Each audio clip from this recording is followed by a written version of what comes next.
Okay. So, Did you start it already? yeah, it's rolling. Oh, yeah, you cheeky... Wow. Yeah. Caught me unawares. Yeah, Right, fine. it's fine. Do It's your just- intro yeah. then, damn it. Right. Hello, and welcome to episode 1 of the Mr. Grey Film Discussion Podcast Fun Time Show. Yeah. I might change the title. Almost definitely. Well, it's there for now. Yeah. Yeah. I am your host, Alex Gray, and our very first guest is Mr. Peter Cox. Hello, Pete. Hello everyone who's listening to this. I'm going to put this down. There we go. I put a drink down. That. You caught me unawares when you started because the drink was in the air, and then I was like, oh shit. No. Well, then it made a noise and everybody heard it, but they'll all know what that noise meant. That's you why explained it. I laboriously explained Yes. that was happening. It's a good thing. Good.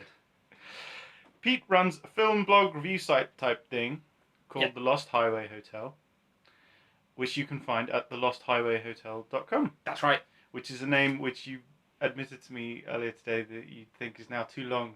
Yeah. If I realised when I was doing it that I'd still be doing it now, like 3 years on, I think I'd have chosen something snappier, but It's too late now. Yeah, The world knows you as The Lost Highway Hotel. the world. The whole world. Well, that's You flattering. couldn't possibly change it now. Anyway, you should check it out because it is a pretty good site. It's very nicely well put together. Nicely well is a terrible way of saying anything, but it's very nicely well put together. Well, I very nicely well chose a preset profile and filled it up with my stuff. Well, that preset profile very nicely well looks very nice. Yes, well done to those folks. What made that and that I picked. So how are you feeling? We just got back from watching the film that we will review second, Oh, which is Pixels. yeah. Pixels. We will get to it. Yeah, but I think we're both in a state of I don't know. amusement. That kind of weird feeling you get after you've been to the fair by force. Should a thing happen to you, if you were inflicted upon a horrible fairground that you didn't need to go to, which also took your money, then you might feel like we do. So Adam Sandler is a weird carny man who tricked you into going on a ride that made you feel a bit sick. Yeah, and made you get drunk in a closet with him, which is actually a room. Anyway, before we get into that, we're going to discuss the new Mission Impossible film. Before we get into anything, spoilers. Yes. There's no part of the film that isn't necessarily up for discussion.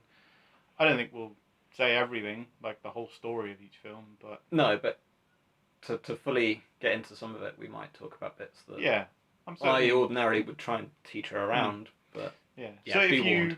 particularly wanted to see Mission Impossible Rogue Nation and also Pixels, and you wanted to enjoy them for their story and their narrative content, then turn this off and then go watch them. And then come back. Yeah. Okay, so I've done a little bit of a little synopsis of the Mission Impossible history here. Go. So, 1996, Mission Impossible, directed by Brian De Palma. Yes. Great film. It's really good. I had to play catch up a little bit on these. I hadn't seen any of them a week ago, so I binge watched the first 4 back to back, which was a kind of exhausting experience in a way, Yeah. but a mainly positive one, more than I was expecting. But De Palma's was my favourite. Yeah? Yeah. I think it's tied for me with number 3. I also recently rewatched the films. I actually only managed to watch 1, 2, and 4 because because they're on Netflix. Yep. And 3 isn't. So I had to chase down a copy of that, and I still haven't really. Well, it's better than 2. That's for sure. Everything's better than 2. Wow. Yeah. Well, not Pixels, but everything. Well, even maybe 2's really bad. They Pixels and Mission Impossible 2 share a lot in common in terms of defying what a film is. Really, what you should expect from a narrative film, because neither of them really care. No. Anyway, yeah, it's John Woo. There's birds. Yeah. Birds in slow motion.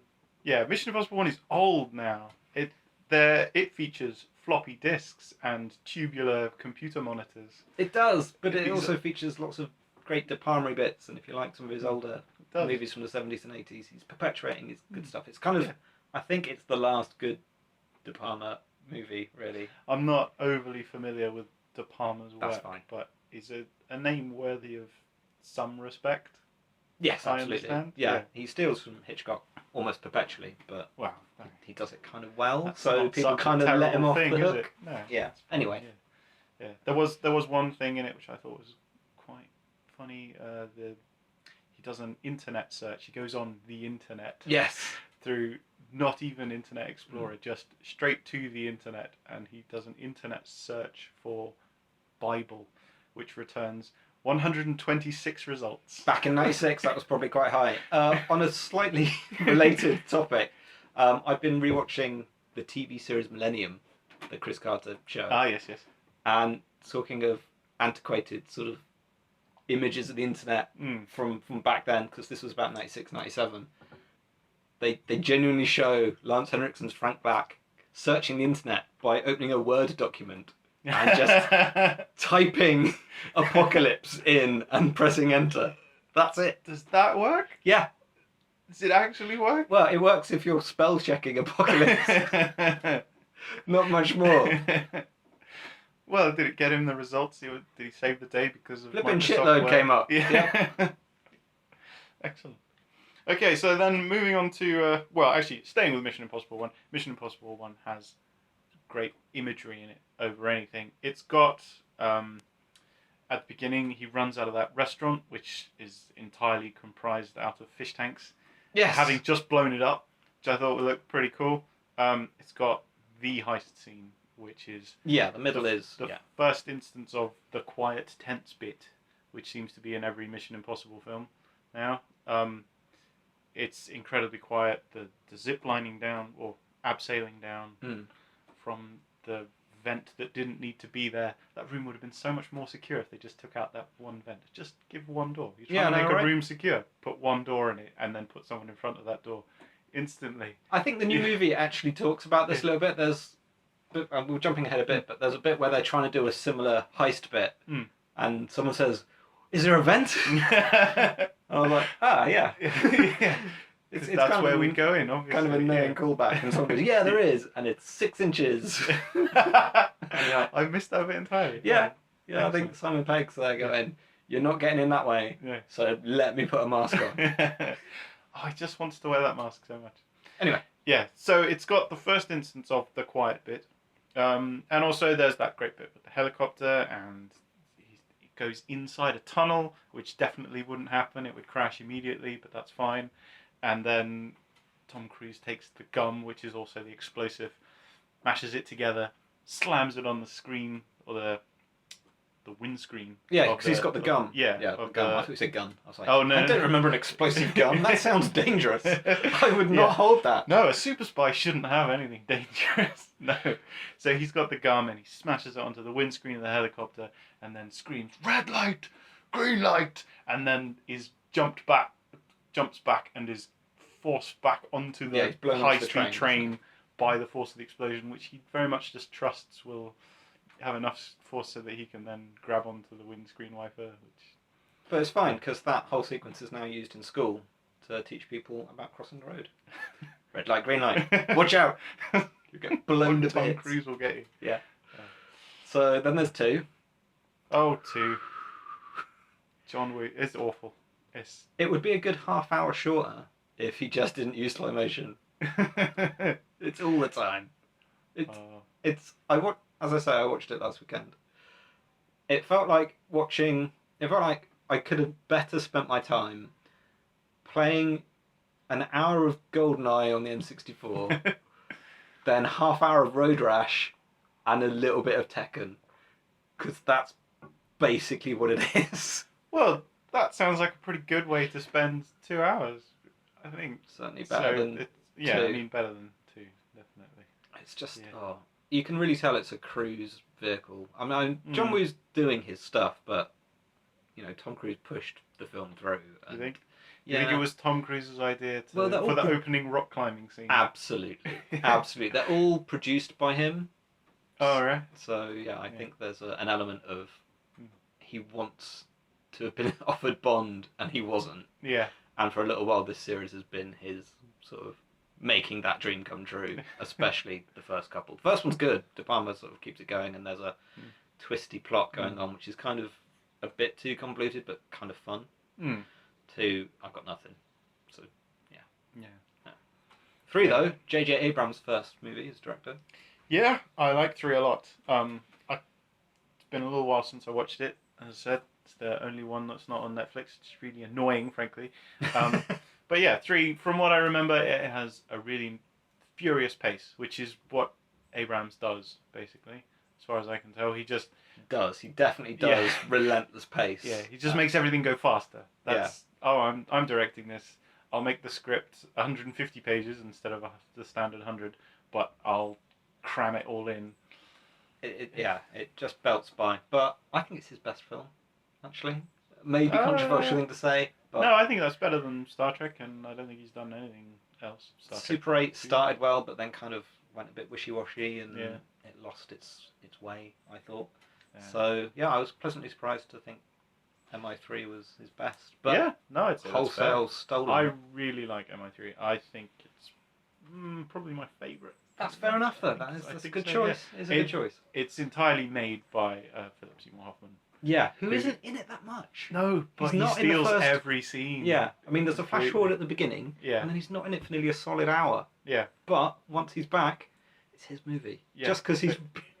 It's an odd choice, because he plays a villain who's got very cliched bad guy lines, like a man who's really upset that he's been put in the position of having to say really awful bad guy lines. He kind of makes everything sound like it's Tom Cruise's fault, Ethan Hunt, I should say, his character's fault, that this is happening. Like, why? Yeah. If you just hadn't done any of this, then I wouldn't have to say these lines. Yeah. I wouldn't really have to now threaten you to say that I'm going to kidnap your wife and hurt her or anything. I would... If you just left me alone to do my nefarious activities, everything would be fine. And 3 also makes Ethan Hunt a person more than any others. It gives him this personal loss or potential threat thereof with Michelle Monaghan and his wife, who we also saw today in Pixels. Top form. Her career's flying along there. That's unfair. There's plenty of people in that movie who are doing well, who are inexplicably in there. We'll come to them. I know, the temptation to just immediately rip Pixels to pieces. We haven't even got to Rogue Nation yet. No, we haven't. Right. And then Ghost Protocol, well, quickly sum it up, I would say that's a bunch of set pieces that aren't really glued together by anything particularly interesting. I'd agree with that, and I'd say there aren't as many set pieces as you think after the whole Dubai bit. I watched it last week. I can't remember how it ended. Yeah. Well, no, I actually meant 4. 4 is a bunch of set pieces. Oh, Dubai, sorry. Yeah. Sorry, you said Dubai, and for some reason my mind went to Morocco. Which is the latest one. Yeah. Although 4 does kind of cement the idea, which I believe the 60s TV show had a lot more. I've never watched it. That the whole thing is about a group of people, not just a rogue spy, Ethan Hunt by himself. It's the IMF, not the banks. But the team of people... Yeah, Jeremy Renner as pointless. As a lesser Hunt. Yeah.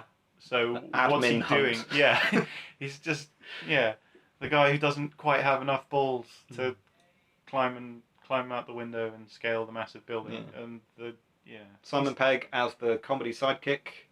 I like Simon Pegg a lot of the time. Yeah. Don't think many films need a comedy sidekick, and a lot of the time, I'm not on board with Benji, who does sound like he's named after a dog. Yeah, you could think of his character as the lovable dog. Yeah. Who has IT skills and can do a awful French accent. Like most dogs. Have you heard a dog doing a good French accent lately? No. No, I haven't. There you go. So he's playing the part perfectly. Yeah, he's nailing that, whether you like it or not. Okay, so I've written an intro for Rogue Nation, which is really sarcastic and mean actually, and it doesn't let you know what it's about at all. But I'm going to read it anyway because I wrote it down. Well, you've done that much already, Yeah, so... right. So here we go. Mission: Impossible Rogue Nation is the newest installment in the wildly inconsistent Mission: Impossible franchise. See, I did the colon thing because you mentioned that. Yeah, I have a weird thing about punctuation in film titles. Yeah. And Ghost Protocol did this as well. Yeah. But there's this thing now where we don't just call the film the next number. No, we give it a subtitle. Yeah, a subtitle, but with no gap between the main title and that. So it's underneath. But your Yeah, but argument if is you that there write would it be a out- comma. Yeah. I think there should be a comma. Otherwise, it's Mission Impossible Rogue Nation. Yeah. What? What? Carry on. Right, so it stars Tom Cruise as the unstoppable do-anything man and agent of the International Monetary Fund. Cheap joke. Simon Pegg is the comic relief with a heart of gold, now featuring teenage rebellious attitude. Jeremy Renner and Ving Rhames are back for no reason, and now Alec Baldwin is here, also for no reason. But bless Ving Rhames, he's been in all of them. He has. He's earned it. He's earned the disrespect he gets in this film. It also has Rebecca Ferguson, because Tom Cruise isn't gay. Which, again, is mean, because her part is actually really good. She's great. She's one of the best bits of a movie. There's an assassination, and a heist, and a car chase, and a bike chase, and a knife fight, and a plot, kind of. But no Rogue Nation. No, there's no Rogue Nations in this movie. Pete, what did you think of Mission: Impossible Rogue Nation? I thought it was all right. Yeah, actually, having said bad things about it. As I say, a week ago I hadn't seen any of them, and I wasn't that excited to see the new one, having not seen any of them. It seemed like just another generic franchise. I'd never heard anything glowing about the others, really. They kind of... And they're so far apart. There's a big gap. 5 to 6 years between. Normally, yeah. I mean, I think we just had the shortest gap between Ghost Protocol and this one is only 4. Okay. But still... yeah, I don't not... think... But then I think that's because we're used to the serialized franchise, you know. Oh, there's the next Lord of the Rings film is out next year. The next. Yeah, Hunger they're Games. prepared and they're sort of factored in by a studio. This series is kind of built as and when Tom Cruise is available. It seems. Yeah. I was like, I haven't done. Yeah. I've got a gap. We can do another one. Or maybe he thinks, oh, maybe in the next few years I'll find something of a higher purpose to do, and then everything fails, and he just goes, oh, I'll do another Mission Impossible. Yeah, but I think he actually likes doing these. I think these I are think so, a pet sort of joy for him. Each one's been directed by somebody else. This time it's Christopher McQuarrie, who did Jack Reacher, and who wrote Usual Suspects. Wow, that's worthy of more praise than. Yeah, he's got Jack a couple other Reacher writing credits that I can't think of this second, but yeah, he does a decent job here. Yeah, nothing wrong. Yeah, it's not up there with 1 or 3 really, but it's certainly nowhere near John Woo's slow motion catastrophe. No. Yeah, it's front loaded like most of them. Yeah, well, I've got here that in the opening scene, with the whole Benji open the door. Oh yeah, when he's trying to get on the plane. Yeah, where he just can't seem to open the door, and then he opens the wrong door. And I think the whole scene makes Simon Pegg look like an idiot. Jeremy Renner does nothing useful, and Tom Cruise does all the work. Which kind of sets you in place for what's to come. Yeah, really. that dynamic That sets you up. never changes throughout the film. Benji always seemed like a bit of an idiot. Jeremy Renner's there, but he's not doing anything. Ving Rhames is barely there, and he's certainly not doing anything. Yeah.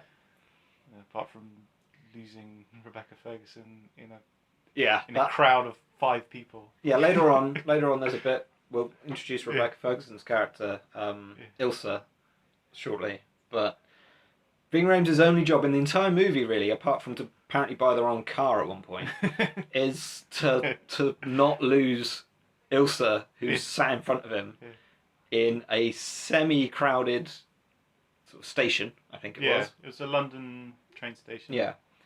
Yeah, he fails at that pretty badly. It's a thin crowd. And immediately. Yeah. She vanishes so quickly that it's actually physically impossible for her to have vanished. Yeah. They chroma keyed her out. They edited her out of the shot. Totally. Yeah, there was no way that she physically vanished. Unless her chair fell down, and even then I think you'd have seen her legs going up. Yeah. She was sat down, then she was gone. Yeah.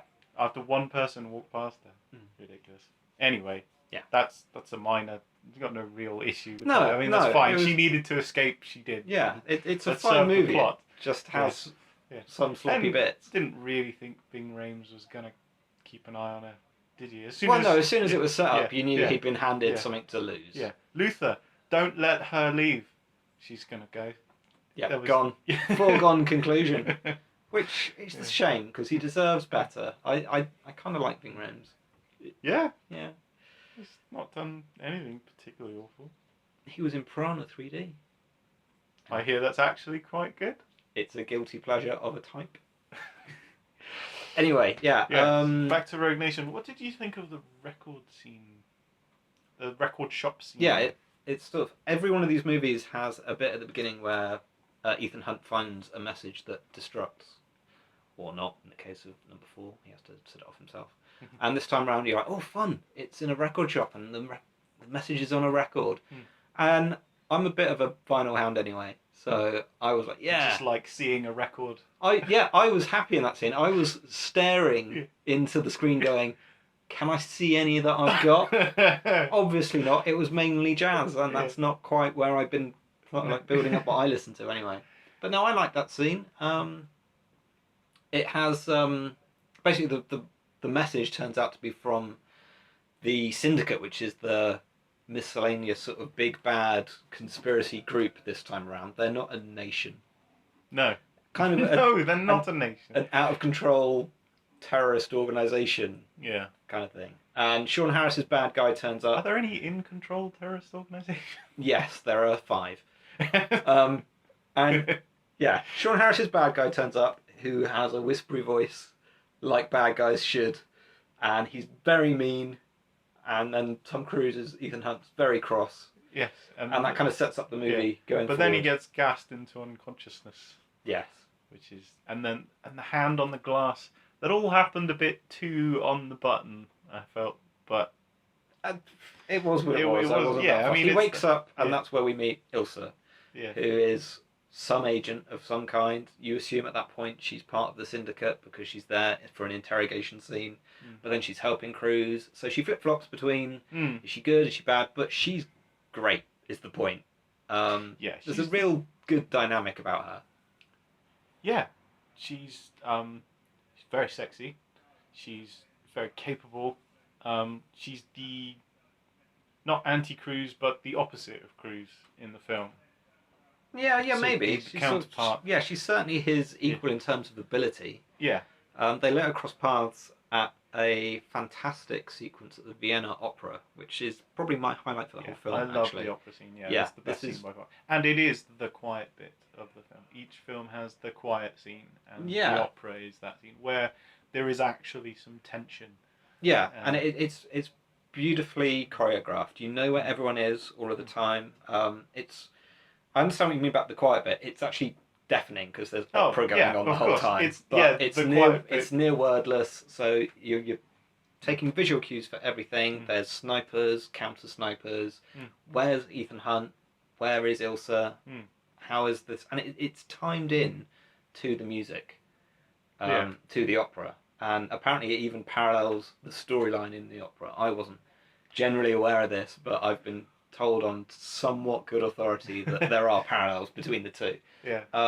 Regardless of whether you're aware of that or not. Yeah, it's still... It's a bravura bit of action filmmaking. It works so well, and it definitely puts this on the you should give it a look list by itself. It's nice. It takes its time, the opera scene, and it genuinely does build tension.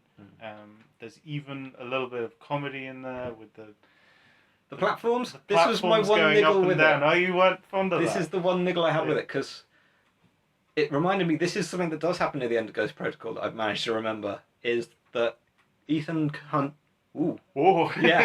Ethan Hunt has a tussle with a bad guy in some sort of car vertical car display room. Oh, it's a futuristic car park where a robot will. Yeah. You drive your car onto a platform and then a robot will take it into a But tower for you and it's park all it. constantly shifting up and down, and platforms are zooming in and out, and cars are being thrown around. Yeah. And it has the feeling of like, okay, we're now ending in a giant vertical platform game.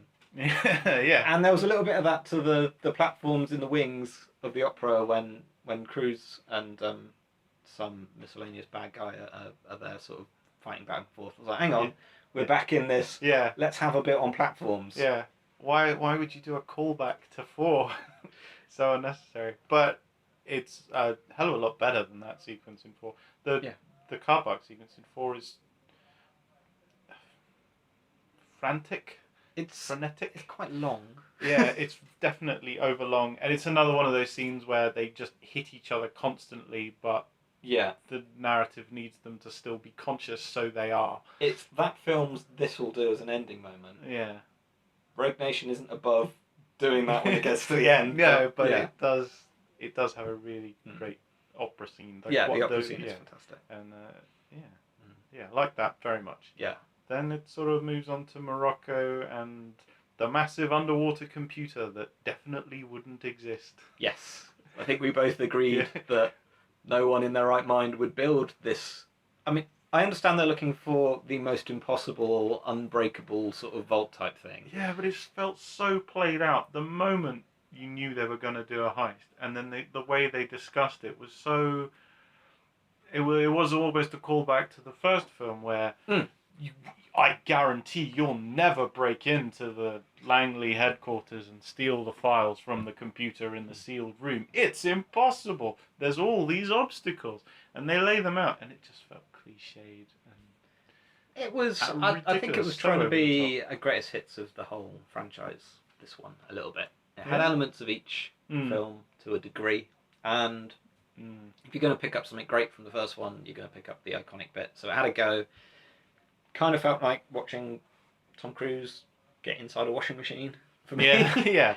So I'm just going to dive in on this like colour spin cycle, because the computer, this underwater computer room, water and computers going hand in hand throughout time. Everybody knows that. Definitely put your computer in the water. Well, I mean, there are genuinely water-cooled processor units. Absolutely. That's a real thing. Yeah, but not a whole room of them. No. And all you need to do is use it as a cooling system. You don't need, there are interchangeable hard drives within this room. What if you needed to get in there? Yeah. It's not practical. No. There are certain situations where you just want to go in there and change something. And that's really difficult to do. Even if you're not trying to avert some sort of security disaster. No. I don't know much about setting up massive server rooms, but I'm pretty sure if I spoke to an IT professional and said, how often do you go into your server room and change something? He'd say, oh, every day. Yeah.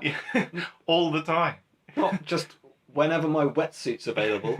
It's impractical to say the least. And it's got all these whizzy arms in there. Yeah. That, okay, they're doing something. Not sure what it is, but they're obstacles for Cruz. I mentioned it on my my blog review, but it reminded me of the bit in Galaxy Quest where Sigourney Weaver's complaining as they go down a corridor and it's full of pointless arms and moving objects and fire. And she said, "Why is this here?" And Tim Allen counters like, "Oh, it's here because the writer thought it'd be interesting." And she kind of goes, "Well, whoever wrote this should die." I don't want Christopher McQuarrie to die. No. But it had a feeling of, well, why is this happening? Yeah. It's. But there's a big set piece, and it looked impressive. It didn't feel exciting though. And the whole scene played out exactly as you think. Like the big robotic arms that are swinging about the place.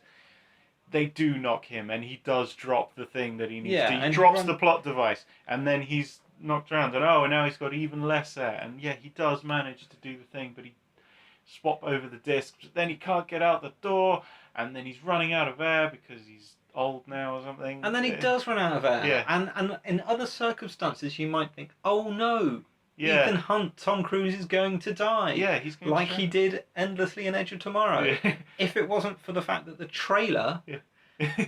laboriously showed you the next scene where Simon Pegg's asking him if he's alright because he just died. So that kind of took the suspense out of that a little you bit. knew he was going to make it out of there. This And whole even- bit of a wet Tom Cruise being told, "Oh, that was a close one," Yeah. right there in the trailer, kind of took the edge off of that a little bit. Plus, there's about an hour to go. They're not going to be he's not gonna, that Yeah. sort of Yeah. brave with the formula. Well, even in the ending, they wouldn't kill him off, would they? No. But especially not halfway. Yeah, there was no tension because you knew how it was going to play out, and that was irritating. But that scene ends, and then they immediately go into a car chase after he's been revived. Yeah. So once I've been revived from a near-death experience, I definitely want to drive chaotically around Morocco, flipping my car in a way that would kill me 7 times over at least, before running out of the car to get on a motorbike to do another chase. Fair play to Ethan Hunt. Yeah. Yeah, but I liked that scene because it did actually play on that. There's the line from Benji, "Are you sure you're okay to drive? A minute ago you were technically dead." Yeah. And then there's a little shot back from Tom Cruise, who can do comedy when he needs to. What are you talking about? I wasn't dead. I'm fine. I'm fine to drive. Yeah, there's a vague feeling in that bit that they're going to continue this thing that perhaps Ethan Hunt has come back wrong and needs to be hospitalised, and that from here on Mission Impossible is going to be this crazy sort of Memento-esque thing where he can't really remember stuff and he should probably not be in charge anymore. That would be excellent. I'd pay for that movie. Yeah, definitely. It kind of didn't do that. No, of course it didn't do that. But but it would have been fun if it had. And then the car chase itself is very good. Yep. Then there is the crash where they flip the car 7 or 8 times on end. They definitely would have both died. Yep. The car lands on its roof. Tom Cruise is conscious. Benji is unconscious with his neck at a really awkward angle, and he looks completely dead. Definitely he looks dead. But Tom Cruise isn't worried about it. No. He's just like, oh, I'm sure he's fine. He's like Daenerys riding a dragon off. Gonna spoil some Game of Thrones for you now in here as well. At the end of episode 9 of the most recent season, leaving every one of her friends behind, who are just like, sup? A little help? No. No. I'm getting on a bike because it's fun. Yeah. I really like the bike bit, actually. I know you weren't as much of a fan, but I don't know. Well, the whole car chase I thought was long enough. I had enough car chase for me. It was speedy, it was loud, it was in my face, there was gunfight going on during the car chase. It was everything I needed, and then it ended very dramatically, and I was fine. And then it may be because he picked up sunglasses and then got on the bike. Oh yeah, I just thought, cheesy and fun. Number 2 callback. No, surely not. And then there was more loudness and more frenetic pacing, and it was all just a bit much. But it was actually quite a good bike chase. I'll admit why I liked that bit. Yeah. Is I was watching it, and like you, I thought, the car chase bit is done. Now it's going to have the obligatory sort of 10-minute rest in the film where they take care of a bit of plot maintenance. And then this bike chase started up, and the flicker of me went, is this film going to do a Mad Max on me and just pelt to the end credits from here? 50 minutes of constant "are you shitting me" action. And I really wanted Mad Max to be back. Nice. So I had this childlike glee of, this film's not going to do the usual sort of trope of and then get bogged down and end the way, oh, this is fine, and credits. I thought, this is just going to hammer it to the end now. And then it didn't really. No, it didn't, unfortunately.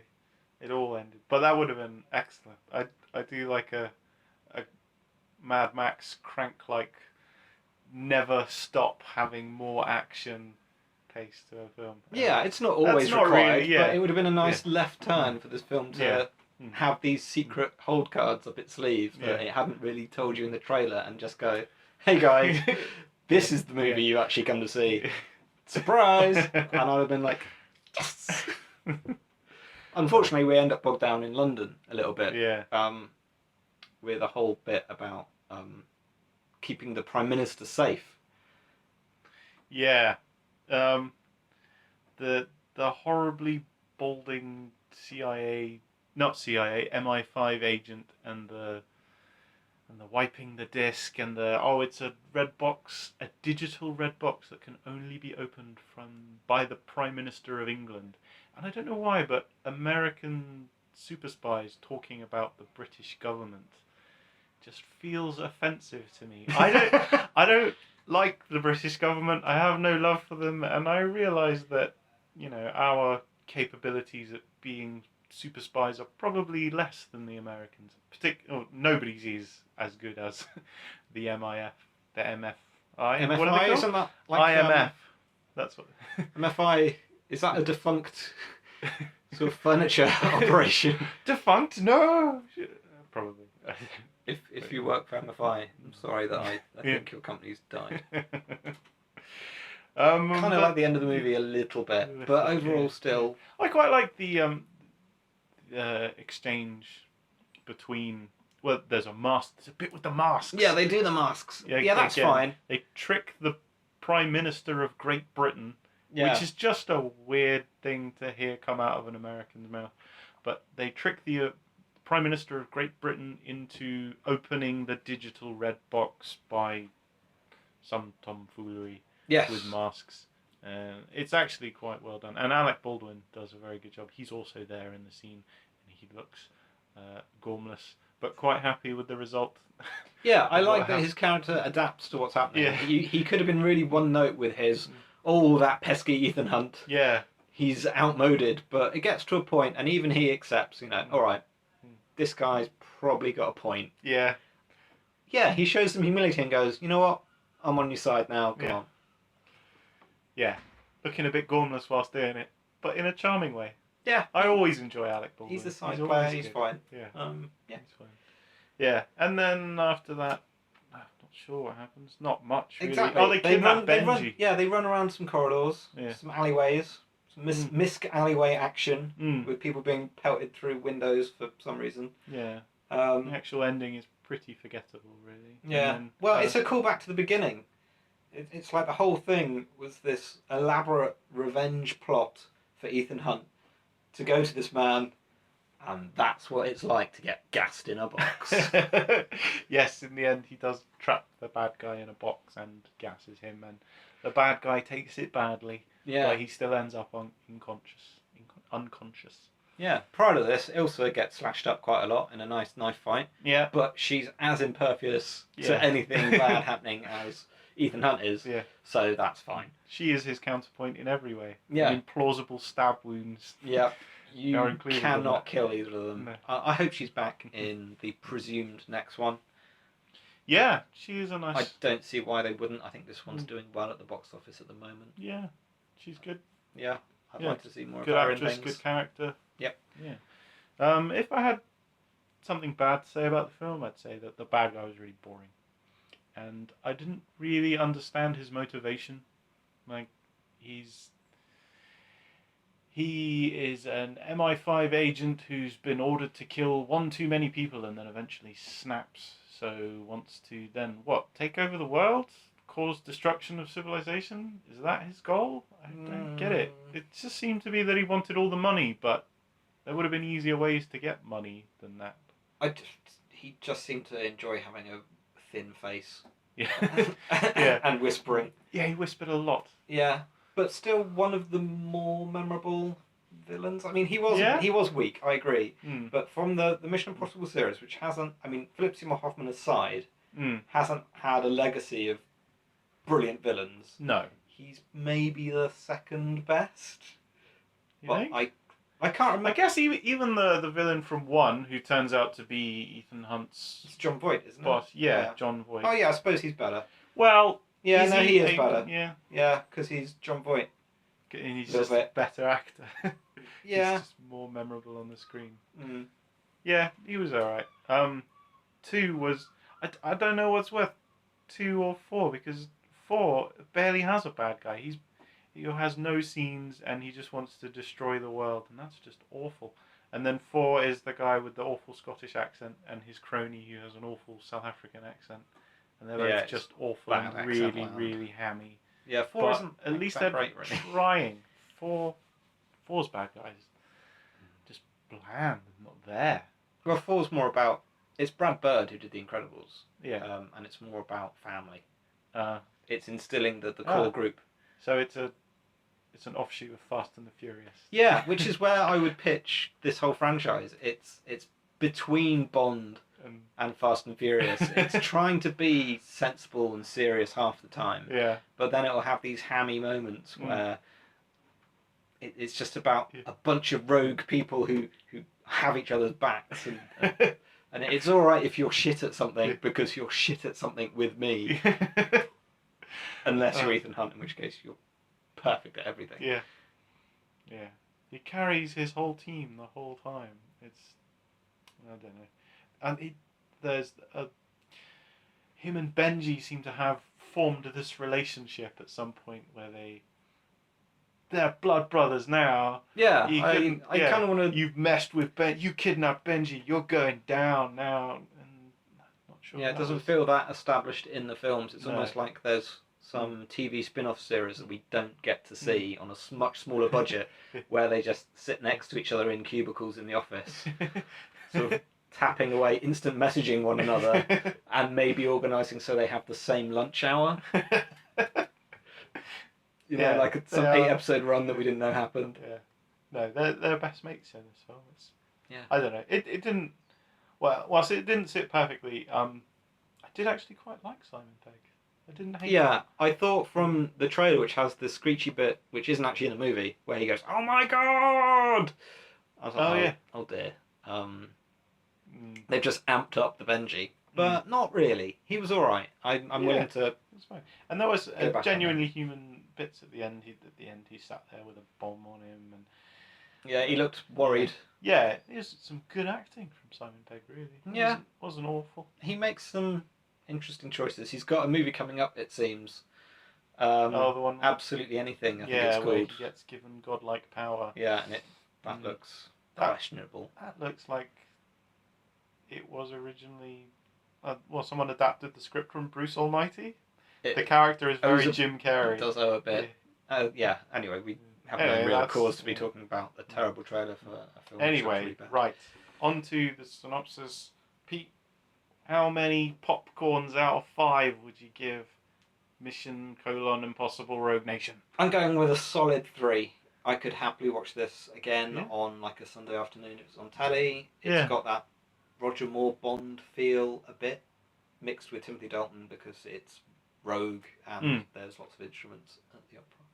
And it reminded me of the bit where Timothy Dalton goes down a hill with a woman who owns an instrument. And it's snowing. 3 stars. 3 out of 5. More Ving Rhames next time. Yes. And more Rebecca Ferguson. Yes. I've also gone for a 3. I think it's good. It's got a couple of hammy bits, and the latter half, well, everything after the Morocco bike chase is a bit downhill, but not too much. The opera scene is great. The very front-loaded scene with the aeroplane. By the way, that's opening credit scene, that bit. Yeah, so, don't have to wait long for that stunt. No, yeah, that sort of caps itself off rather early there, but that's also a good intro. It's got the same credit style as the first movie, by the way, where you just get lots of bits of the film like flicking at you really quickly. As well, they all have that, don't they? Not all of them. No, some of the others have like different things going on. But after the plane it's a bit scene, of an onslaught. Yeah, and then the opening credits, you just feel like you've got a headache instantly, but it does calm itself down pretty quick. So, cool. Anyway, 3 out of 5. It's good. It's worth it just for those first 2 or 3 set pieces, and then after that, it's still not awful. Yeah. So 3. Summer blockbuster fare. Okay. Well, let's take a break, and then we'll move on to Adam Sandler. Yes. Oh, joyous joy. Right. And we're back. Are we back? We're back. Hello. Seamless. Hello, we're back now. Congratulations for carrying on. You never would have known. No. So. Yeah. Adam Sandler. He's a man. He is a man. Well, is he a man? Is he a man or is he a monster? What kind of man is he? A rich man. He's definitely a rich man. I think he's a con man. A round-headed man. A lazy man. I think he does a lot. Yeah? I don't know if he does it well, but he always seems to be doing something. Yeah, he's out there. Yep. He's active. Yeah. Active, like, Yeah.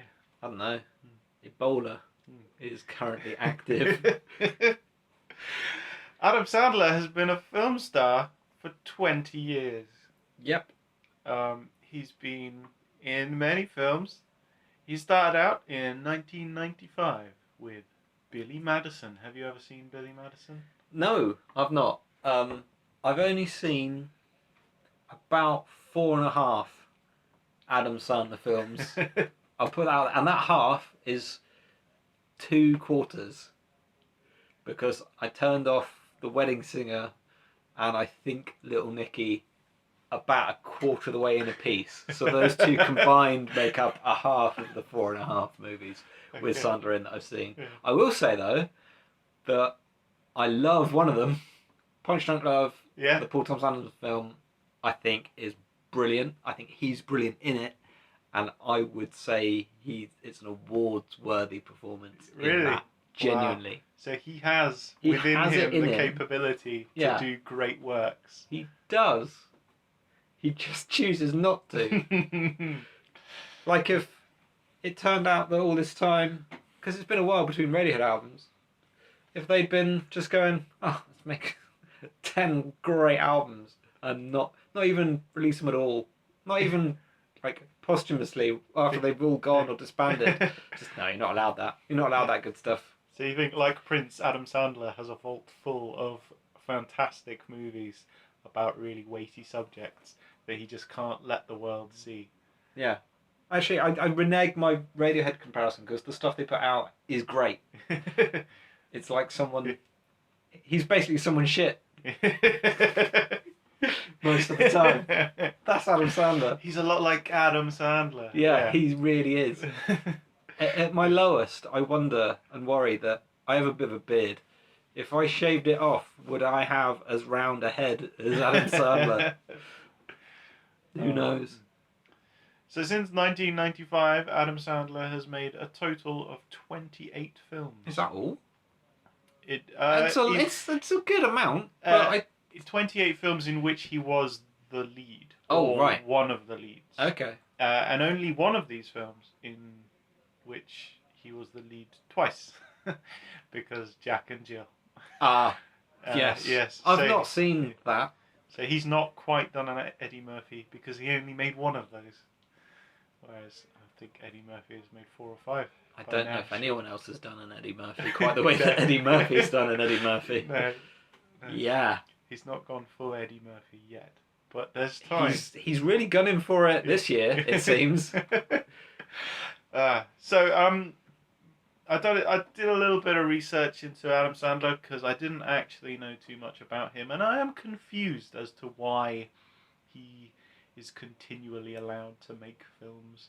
I think a big part of that is he seems to have his own production company. Yep.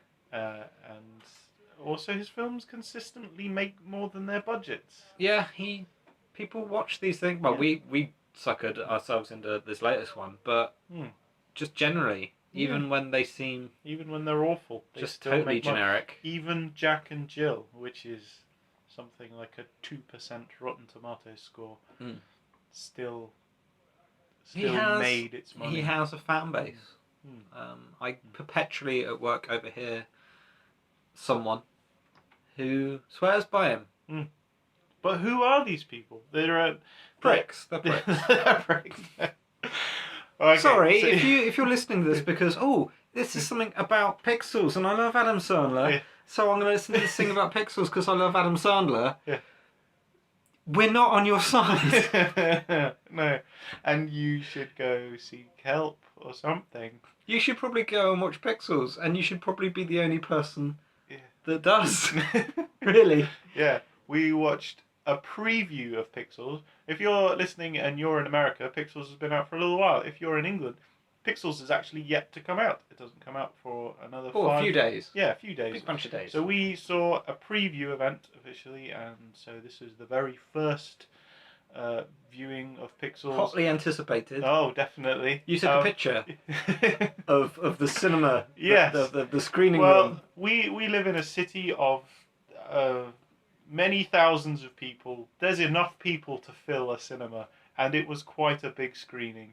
There were a lot of seats, and 6 of those seats had people in them. Yeah, and at least 3 of those people were over 5. So Adam Sandler's history, got a little bit here. I just had a look on Rotten Tomatoes to see the scores that his films get. I wouldn't, you should never trust anybody else's opinions, at least all ours. But no. Yeah, and even less than that, you should trust the opinion of the internet. Oh, but, yeah. But I think taken taken as a whole, the opinion of the internet can be a relatively universal voice. Billy Madison got 46%, which is by no means good, but it's not awful. I averaged up his scores for the 28 films in which he has been the lead or a lead. His average score is 38. Oh, well, Now that's more than you'd expect, right? But then you take away his non-typical Adam Sandler films, those being Punch Drunk Love, which is a Paul Thomas Anderson film. Yeah. So that's not typical Sandler comedy. He doesn't fare, do that is it? a lot. No. He's not in all the others. There's a film called Reign Over Me from about 5 years ago, directed by Mike Binder. I don't know who that is. But it's a pretty serious story about a man grieving for his family. And I'm going to go ahead and assume that's not typical Sandler fare either. No, it doesn't seem to be. No. From what I see on the side of buses. And really, this sounds snobby. Yeah. But if a film's on the side of a bus, I worry about it about 28% more than a film that's not being advertised on a bus. Because generally, films on the side of a bus are always awful. Yeah, but then I saw The Guest on the side of a bus. And The Guest is brilliant. The Guest is great. I'm not sure about your side of a bus theory here. I've seen... Largely, I worry about films that are on buses. Is there much else to worry about? No. Those are my main concerns. Main concern. I'd like to see this film. Oh no, there it is on a bus. There it is on a bus. Uh-oh. Well, how would you have known about it if it wasn't on the bus? Oh, I don't think I've found out about any film purely from a bus. I don't think a bus has gone by and I've gone, oh, what's that movie? The third film is Funny People, directed by Judd Apatow, which is pretty much like a 50-50 split between comedy and drama. And he plays a sort of fictionalized version of himself. I've the not film seen knowingly, it, knowingly pokes fun at Adam Sandler's, or what you assume must be Adam Sandler's sorry life, which I'm sure he's not nearly as depressed as he is in. I imagine he's having a perpetual whale of a time. Yeah, he's just throwing money around, isn't he? Surely. Yeah. You know those white mansions you see predominantly in hip-hop videos and things like that? The Beverly Hills style, I live 2 doors down from Hugh Hefner thing. That's Adam Sandler. I'm fairly sure he's got like a closet the size of my entire house. He's not wanting for much, I imagine. No. And I don't know. He's certainly not worried about what we're going to say of his film. No, and I think worse has been said of it, although I don't think we're going to be exceptionally kind. No. Anyway, so his average Rotten Tomatoes score is 38%, but if you take away those 3 non-Sandler, those non-typical Sandler films, his score plummets to 28%. Ooh. Which is bad. I mean, if you're going under 30, 28% is bad, and that's not a good score. That's not the score of a man who has a successful film career and has had one for 20 years. Yeah, there's Why- only a few why do people in this watch bracket Yeah. with him. Mm. I think Martin Lawrence, doesn't he consistently? Do terrible things? I think so. But are they always Martin? Is the film bad because of Martin Lawrence? Yes. Oh wait, sorry. No, you see, I got confused. I immediately started thinking of Lawrence Fishburne. And No. I started thinking, what? No, Is Lawrence he that bad? Fishburne's Lawrence okay. Fishburne's fine. Yeah. He just constantly looks like he wants to be asleep.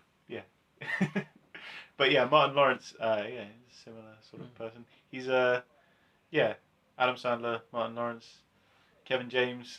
Yeah, Kevin James. Eddie Murphy. I hadn't actually experienced a Kevin James film until today. Oh, he's a special type of broad humour, isn't he? Yeah, but immediately upon seeing him, I thought the idea of him being a president was far-fetched. Yes, absolutely. Well, we'll get into that. Yeah. I mean, that's a turning point of the movie. But It was for me. It can't not be for anyone. One of brain. many in a film that made me feel like maybe I was spinning. So I think Adam Sandler films continue to get made because they all cost $80 million. And they all make about $150 million. This film, this Pixels cost $88 million. They're all about $70 to $90 million. Okay. In that range.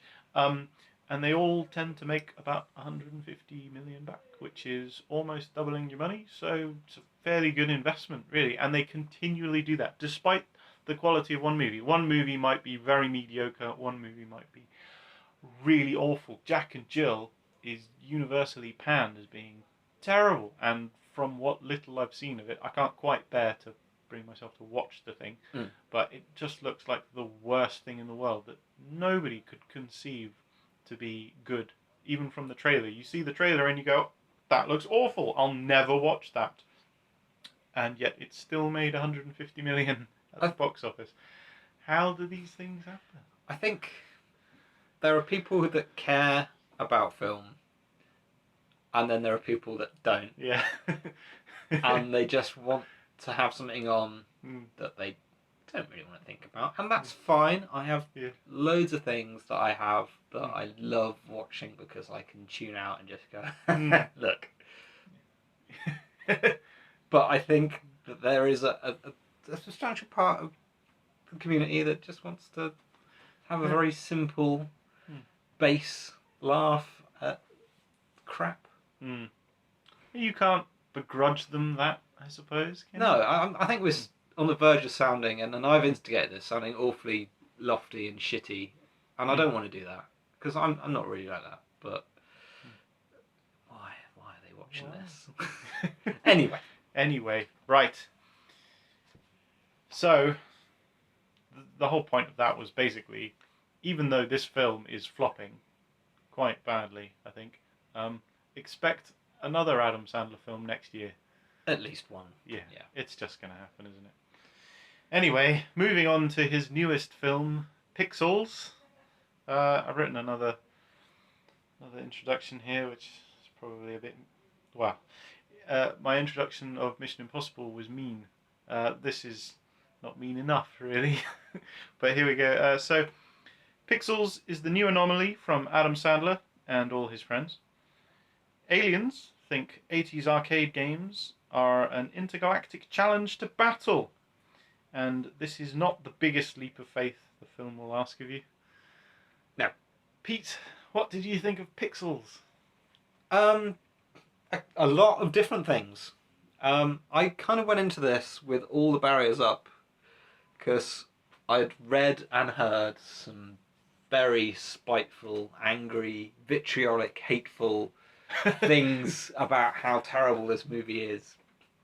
And it is terrible. It wasn't quite as horrendous as I was anticipating because I'd gotten the impression that it wasn't even remotely fun. Yeah. And there is an odd, very odd amount of fun in Pixels. But it's kind of a weird nervous reaction I had throughout. It's a bad movie. There's no good characters or believable characters. A lot of bad dialogue and generalizations and Mm. poor depictions of women, especially, I think, at times.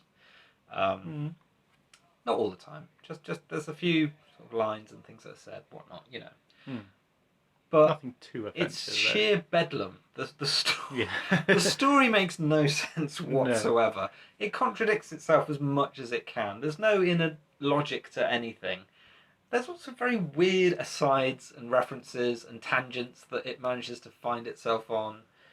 Peter Dinklage is in this, and he's a lot worse than Sandler in this for me. I have no idea what he was going for in this, but he's crazily bad. Is this his Sandler's character's rival from the 80s in video gaming? The guy who beat him at Donkey Kong. Yeah, in the World Arcade Championships from 1982. Yeah. Then imprisoned for something I didn't care enough to remember.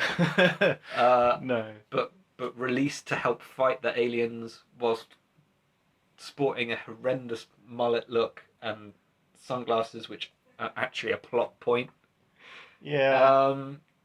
It's an incoherent jumble of crap, basically, but not quite as bad as I thought it was gonna be, but still, kind of dreadful. Yeah.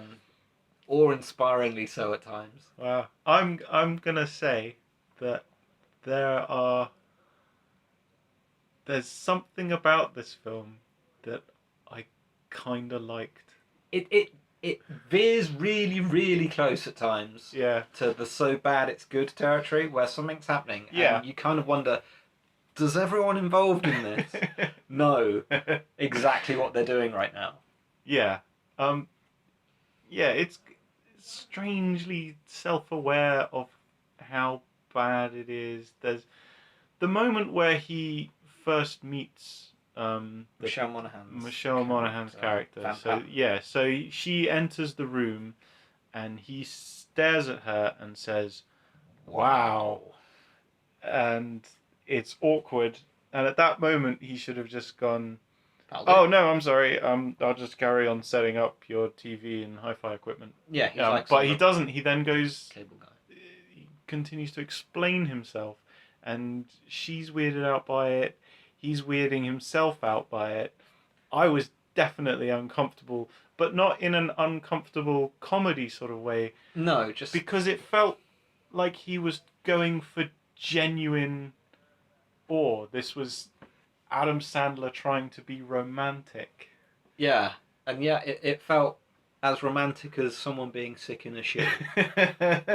Yeah, it was bad. And this is one of the other weird things about the movie, because there's this weird adult level to it. Yeah. Yet, predominantly, this is a juvenile idea. Half of our audience, admittedly an audience of about 6, were 6. Yeah. So it's... What is this film? It's a kids' film, but it's about 80s computer games that they'll have little to no reference point for. Uh-huh. And it's littered with a fair bit of mild swearing and sexual innuendo and sort of this quasi-homophobic, bromancy element that courses through the whole thing. Which... the whole tone of it is just bizarre. When we were sitting there sitting through the mountain of fucking adverts that appear at the beginning of a film, you really can show up half an hour late to a film screening and miss nothing. And it was headache inducing. They were all adverts for kids' films, and then also adverts for local universities. Yeah. And it doesn't seem to know its target audience. And the tone of the film, like, nobody knows what this film is supposed to be or who it's supposed to be for. Certainly not the people who are advertising and promoting it. The film feels such a mess. It's a chop shop. The tone of it is so off. It's very silly and kind of slapsticky humor. People arguing with each other. It's a big joke that people argue with each other in front of the president, and that's funny because they're having a juvenile argument in front of the commander-in-chief of the president of the United States, the most powerful man on earth, in a time of war, and they're having a petty argument in front of him. But that's negated by the fact that the president is Kevin James. Yeah, and he's largely involved in the argument. Yeah. He just doesn't command any level of gravitas whatsoever. Mm. It's like if Homer Simpson were president. You just go, well, no, I don't think this is right. No. I don't know how this campaign happened, even in the age of Donald Trump. Yeah. And whatnot at the moment, and the appalling history of the George W. Bush administration. No. There was nothing that felt like Kevin James. Nobody would elect Kevin James. How did that I don't know ever get started? what was the campaign? Elect me and you'll get some barbecue sauce. I'll post it to you in an envelope made of ham. Yeah. The suspension of disbelief required is at its highest point when they ask you to believe that Kevin James is president of the United States. Yeah. Which happens about 5 or 10 minutes into the film. Yeah, that was There's the opening montage of... Okay, so there's the opening sequence of the film is prologue. them discovering, as young children, discovering the first arcade in their neighborhood, and they're so excited. And that whole bit where they're going down on their bikes and they steal a jar full of quarters and they go there and they're so excited, and it is like a whole nother world, and you can genuinely feel for them their excitement. And then it's just awful dialogue kicks in, and this is about 2 minutes into the film, and then the film is ruined instantly. Like, oh, okay, this could be a nice little story all of a sudden about some kids getting really into old arcade games. But no, it then gets bogged down in its terrible dialogue. And I kind of gave that bit the benefit of the doubt, because I thought kids are shit at acting. Oh, they flash almost forward always into, are. And when we go into the next gear change, maybe we'll pick up. The transition, by the way, from that to present day is non-existent. It just does it, and I mean, to someone like the normal person, you're not going to have a problem with that. But I got the impression from the kids who were in there with us, they were like, are this the older versions of them? There was this little bit of, there's been no introduction to the, there's no transition here. It just went, blip, now here is Adam Sandler in an orange uniform having a beer with Kevin James. P.S. Look at all the Secret Service. Yeah. What? Kevin James as president. Yeah. I mean, they tried to do a transition, which is that they are talking about 80s pin-up idols. Yeah. They're talking that about was fun, wasn't it? And they're just naming them like, oh, Madonna, oh, Cindy Crawford, oh, and then they switch to their older selves and they're going, oh, Scarlett, Scarlett Johansson, and it's just, it was strange. Yeah, it was. I suppose it's a. I don't know. Anyway, I mean that's one of the film's lesser sins, frankly. But it illustrates that the tone of the film is all wrong. Yeah. Why are those conversations happening in a film that could very readily be purely for kids and totally go for that zany market and play it naively? But kids don't like 80s computer games. Kids like modern computer. I don't know what kids like, but I don't think they like Pac-Man. I don't think they're particularly interested in Gallagher. No. And beyond that, I don't think kids like Adam Sandler. And I don't think they should be encouraged to. Kids like films with kids in. And there's one kid in this, and he doesn't have a lot to do. No, he's very much sidelined. Yeah. So it's not for kids. You can't say it's a kids' film, even though all the trailers beforehand were for kids. Yeah, it's a 12A. You know, you can take kids in, but it's not a kids' film. No, it's not aimed at them. The jokes aren't for them. The jokes are quite, I don't know. They're not sexual, but they have that innuendo to them, kind of. But I'm trying to think now, because there were bits where I laughed. There were. And I'm trying to think what those were at. Yeah. And I can't think of any of them. But there were bits, and I remember catching myself going, oh God, I just laughed. I wasn't supposed to laugh. I was supposed to hate this wholeheartedly. This was supposed to be awful. Yeah, but I don't think I was laughing at something memorable that was funny and clever. I think I was laughing at this seasick seesaw feeling of just like, this is happening. Like the bit with the guy when they go to the military base. I'm not explaining things well. They have a friend who has a fixation, which we'll talk a little bit more on later, on this character from an old game. One of the few that I think is purely fictionalized in that. It's not a real game. This Lucky Lucy, or I can't remember the name. I can't remember, yeah. She's like a sexy red lady warrior with princess. Yeah, she's got a red small dress Costume. on and some samurai swords, and she's sexy. Even though she's highly pixelated, he still for a loves while. her. So this guy who's fixated on her and lives in a basement covered in crap. They end up invited to some military installation where Brian Cox is like the commander of the General Armed Forces, looking bewilderingly out of place. And he goes off on this weird rant at the platoon. Yeah, well, we're it's introduced insane. to him and his troops, and he's shouting at them as we pan across to him.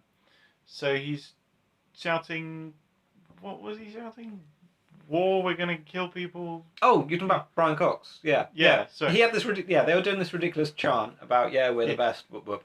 But it was then the friend, like Adam Sandler and his friend, whose name I've forgotten, get up to talk to them about basically you need to drop your strategy and start using video game strategy. But instead, this kid just goes off on this crazy. I don't know what to call that. It's partly homoerotic, which is fine, but just weirdly done. Yeah. I want to say it was out of place, but it wasn't. The whole film is kind of like that. Yeah, it's really loopy. Yeah, I mean, what that is a set piece for that particular actor to then be funny. So they've gone, okay, here's the situation, throw the guy in, and maybe he even just improv that whole thing. It had that kind of feel where this is, okay, now we just need your character to be funny for 1 minute. And so he does, and and the joke is that he's a weedy little guy with yelling at muscular men. Yeah, yelling at 7 foot, built like a brick shithouse. Yeah, and one of the main things he shouts is, "Are you guys meant to be Magic Mike?" Yeah, that almost funny, but a 6-year-old is not gonna comprehend what Magic Mike is. Yeah, he's saying to that guy like, "Oh, you beautiful Nubian specimen of what that God was can really make." uncomfortable. It's like, okay, so the little kids behind us have stopped laughing now. Yep. No, they're being taken to the loo. Every time that mother took those kids out to the loo, I wondered if they were coming back. To be honest. Yeah. It was. Yeah. The tone of the whole thing is just chaotic. It doesn't make sense. It doesn't make sense. No. The rules that this alien race apply for these pointless contests that they're having with the human race change throughout the film. There's like, ostensibly to begin with, they're the bad guys and the human race has to be the good guys and defeat them. But then they send down Pac-Man. Yeah, but Pac-Man's the bad guy then. Yeah, who's suddenly the human race has to play the ghosts. Yeah. Which we don't have any giant ghosts of multiple colours that we can chase round a giant digitized, supposedly pixelated Pac-Man. So instead we're going to follow it with minis. Yeah. Which I didn't hate as a concept, but they introduced the minis as the ghosts, and then she gave them some long-winded title. Oh, these cars are now designated as blah blah blah blah blah blah, and Adam Sandler says, "Oh, we're going to call them ghost minis," because I'll never remember what you said, and it's true. I don't remember what she said. But... And ghost minis is a good way to talk to them, and they have these contraptions on the roofs of the ghost minis, which supposedly designate them as the ghosts to the Pac-Man, but that's never explained. How that's done? Yeah. When was this agreed? Yeah, when's this technology worked out? Was there some conference between races of like, we're going to play this game, we're going to do it this way, all right? So if that hasn't happened and the aliens have set everything up, they'd rig it to win. They'd have special pellets everywhere. Like, I can turn around and eat the car now. Brilliant. Yeah. Like, there's a bit where Pac-Man's collecting cherries. Why?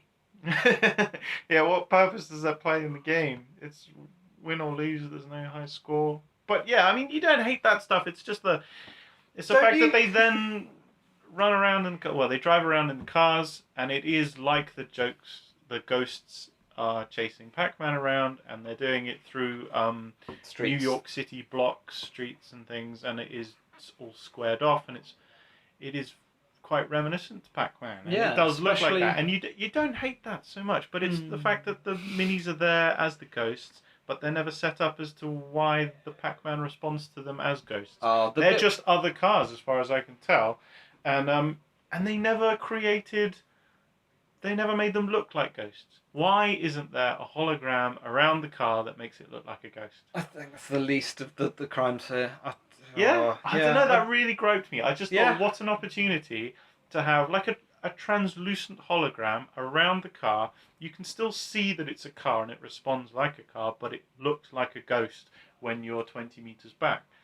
And I think by that point, that to me was a bit like complaining in the rain that a particular drop hit you. It's just like, fine. I think that's it. I surrendered fairly early in Pixels, and then everything it was like a wave of, oh, okay, whatever. Oh, Peter Dinklage has driven his car into the sea or the river. Oh, I always used to hate playing Pac-Man when I got in the water. What? No, I don't know. That's maybe not relevant. What got to me later on was this woman figure, the sprite from the 80s made-up game, the red warrior princess character that the guy is in love with. Yeah, at the end of the movie, the big finale, they seem to just forget about the idea of having a competition, and the pixelated game characters just invade. Yeah, and this warrior princess appears, and she turns into a fully dimensionalized, attractive female figure. Yeah. And swaps sides. And well, she falls in love with him, doesn't she? Yeah, why did that happen? Well, because he confesses his love for her, the evil alien machine. Yep. And then says, so he's "Just kill me. At least I found love before I die, and that makes my life worthwhile. So if you have to kill me, then do." And then that touches something within her heart, which is there apparently. Yep. And then she swaps sides, but she's a sexy lady. She's not a pixel monster. No, it's inconsistent. Yeah, completely. Why did she become a sexy lady? Yeah, that makes no sense. Spoiler: they win. And she gets repixelated and disappears. Oh yeah. So it's a happy ending for everyone except that guy. Yeah. So then the movie flips the idea again, because every time they won a battle they received a trophy, which leads to the fucking irritating incarnation of Qbert. Yeah. Who dogs the second half of the movie like her dog.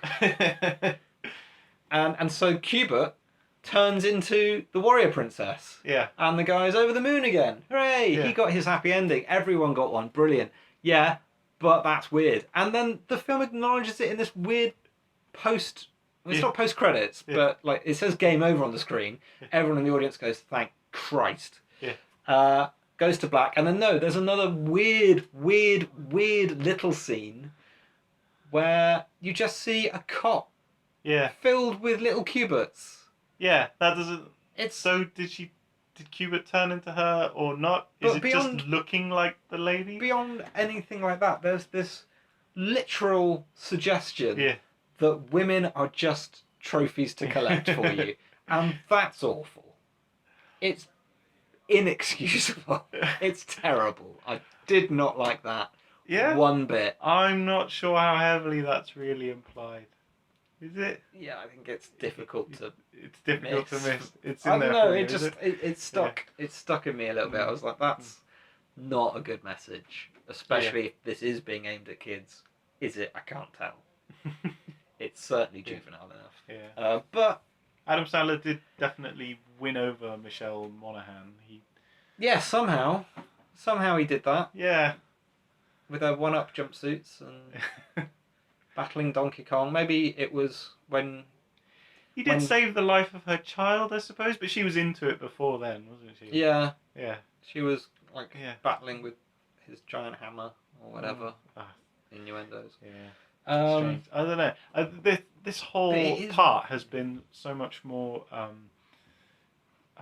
don't know. Less organised than our Mission Impossible. We're kind of right off the back of this movie, review, aren't we? because it's such a frantic movie. Yeah, and there's it's no so all over the place. to it.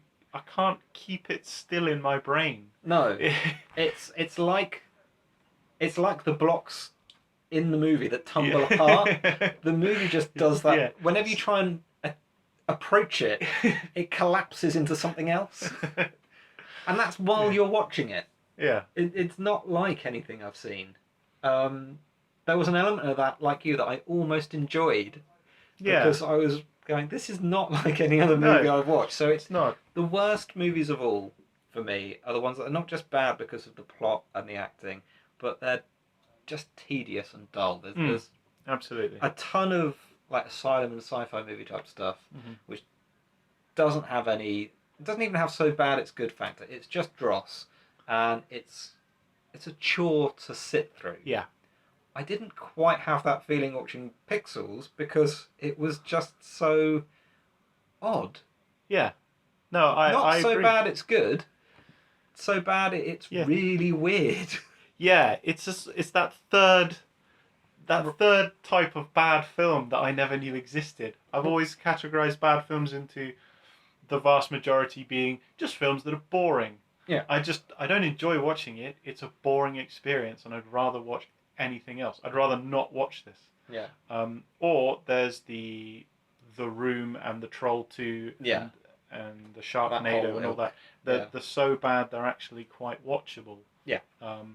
This is that other third one that I never knew existed, really, where it's tough to explain, isn't it? Yeah.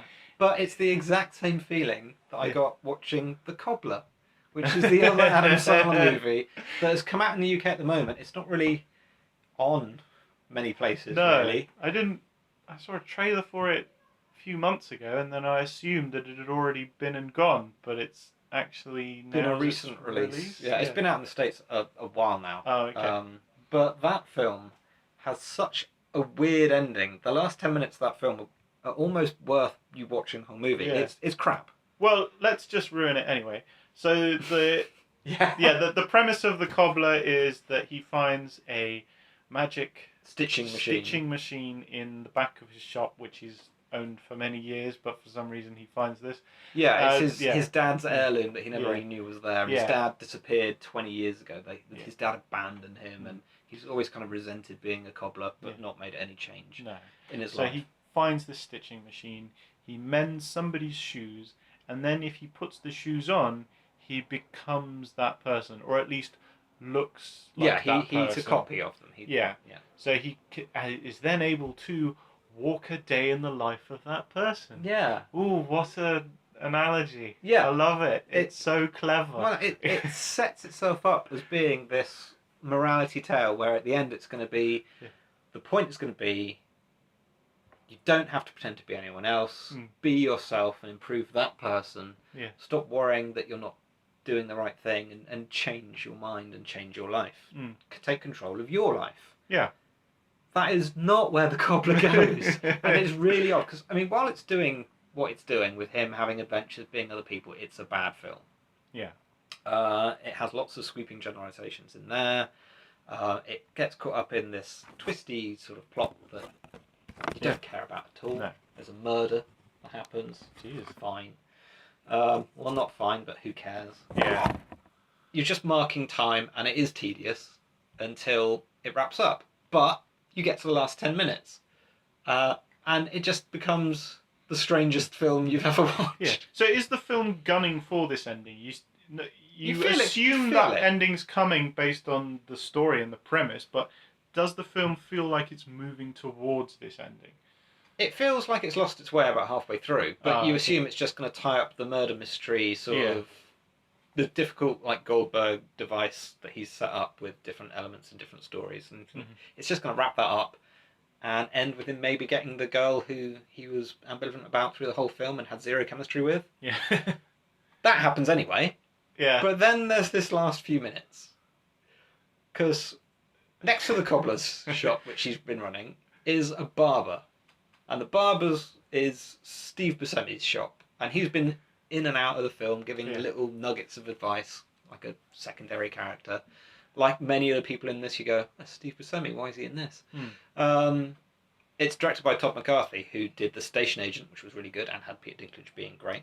Yeah. So this man knows what he's doing with film. Yeah, he does. And he was in The Wire. Yeah. He was the reporter guy in the last series of The Wire. Todd McCarthy is respected. Yeah. Why is he doing an Adam Sandler film? Don't know. He wrote this thing as well. Tom McCarthy, not Todd. Yeah, and Steve Buscemi is the barber next door. And that's just been fine through the movie, apart from the weird way he keeps talking about pickles all the time. Like, I'm having pickle tea, like that's a thing. And the film has this, like, you assume it's a running joke. Pickles aren't tea, so that's funny. Failed to laugh, but fine. No, the pickles have a point. Yeah. They actually have a point. Because Steve Buscemi isn't Steve Buscemi. He's Dustin Hoffman. Dustin Hoffman, who's Adam Sandler's dad. He's been living next door as a barber for 20 years. Yeah. Living in Steve Buscemi's shoes, which is why he looks like Steve Buscemi. God knows what happened to him. Yeah. And the only way he's been able to stay in the shoes for 20 years and keep up the facade is by eating pickles, because they preserve you. Adam Sandler is justifiably angry that his dad has abandoned him for 20 years but secretly been next door for all of about a minute. But that all gets blown by the wayside because Dustin Hoffman, his dad, has got something interesting to show him, which is a secret back room filled with celebrity shoes and important shoes that he can use going forward in life to affect things for the better. Yeah. God knows why he hasn't been doing that. But there we go. This is mysterious heirloom that he has arbitrarily left for him. He has all this power, but he's not been using it for 20 years. No, he's been waiting until the end of this movie to reveal that it's that. He's been waiting for Adam Sandler to discover the magic stitching machine in the back of his shop. Maybe. Just pointed that out 20 years ago. But that's not the end of the weird ending. Because beyond that shoe room is like a bat cave with a limo in it. And the film ends with Adam Sandler and his dad getting in the limo to drive off into New York so they can visit all the other magical tradesmen. Credits. What? So yeah, that's the cobbler. Yeah. A bit of a sidetrack from Pixels, but as mad as it does make me want to watch it though for the ending. I don't think I could quite bring myself to sit through that. It's not worth it. No. But it's almost the same level of what is this? Yeah. Why is it happening? That Pixels has all of the time. Yeah. I get this feeling that Adam Sandler knows how awful he is now. Yeah, but he's got sort of safety net at this point. Trolling people with these weird films that...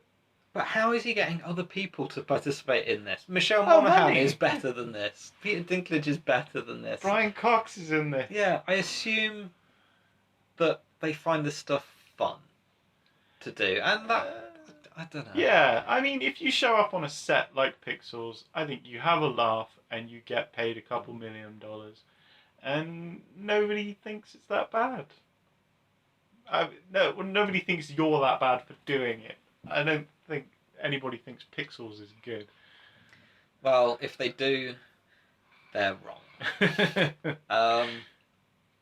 Yeah, it has a weird, enjoyable factor to it that comes out of the nuttiness. But it certainly isn't funny for its jokes. Any of the set pieces exciting? No. A couple of them were fairly incomprehensible or just badly choreographed. Yeah. I didn't really know what was going on at the start of a couple of them. Yeah. Essentially they're just firing...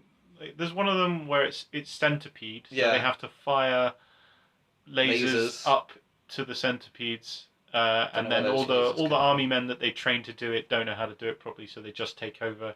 And then all it is shots of them firing laser guns into the air, going, "This is the best time ever. This is so fun." And you can see the aliens dying or being pixelated. Imagine it's satisfying for anyone who holds these 80s games with beloved regard to see these labels being used in this way. Yeah, it's not respectful to any of them particularly. No. So that's another audience that maybe it was aiming for but has missed entirely. It was going for kids, but kids don't like it. It was going for people who have a fond memory of 80s arcade style games. They're not going to enjoy it. It's brat humor. Frat humor even. They're not going to get it. The dirty jokes that don't hit because there's no swearing and nothing's... Yeah, it's all softened around the edges, which kind of gives it this feeling of like it intends to be something more than it is, or just this feeling of falseness in there, in a weird way. But this is being very negative about it. It's not boring. I sat there not bored by the film. No, I wouldn't say I was bored by I didn't care about what was happening, but it was bright lights and loud noises, you know? I mean, you can't hate it that much. I've seen worse this year. Yeah. I'm not going to name names now because a couple of them are controversial, but I've seen a hell of a lot better. Most of what I've seen has been better, but there's been a couple of things that have been worse. That's my glowing endorsement for Pixels, though. It's not wretched, but it nearly is. It's far from Adam Sandler's worst thing ever. I'll take that for granted and not investigate if it's true. Not investigate Jack and Jill and... No. Well, I can't really do any of them. I've not got the time... I've not got the lifetime to waste on more Adam Sandler. Yeah. But as a... I don't know what I've got left to say about this film. It's pretty dreadful. But well, give it a score. How many popcorns out of 5? 1. 1. 1 for that weird feeling of why is this happening? It's like a... I'm going to give it 2. Alright. That's fine. Because I wasn't bored. That's alright. I think for a 1-star film, you give it a 1 because you're bored. And I wasn't actively bored. I didn't want to walk out and leave. I did want to see the end. Not because I thought it might end in an original way, but just to see it out, really. And it made me chuckle in a couple of places. I mean, it's more fun to talk about all the bits of it that were awful because there's so many of them. Yeah. And it's just such an odd experience. I would even recommend that people see it. Like, it's an interesting thing to have seen. Don't go see it in the cinema. It's definitely not worth your £10. No.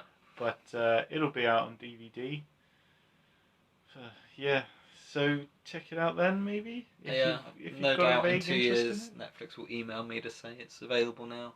Yeah. The way they occasionally do about something that surely, from my viewing history, I'm not going to want to watch.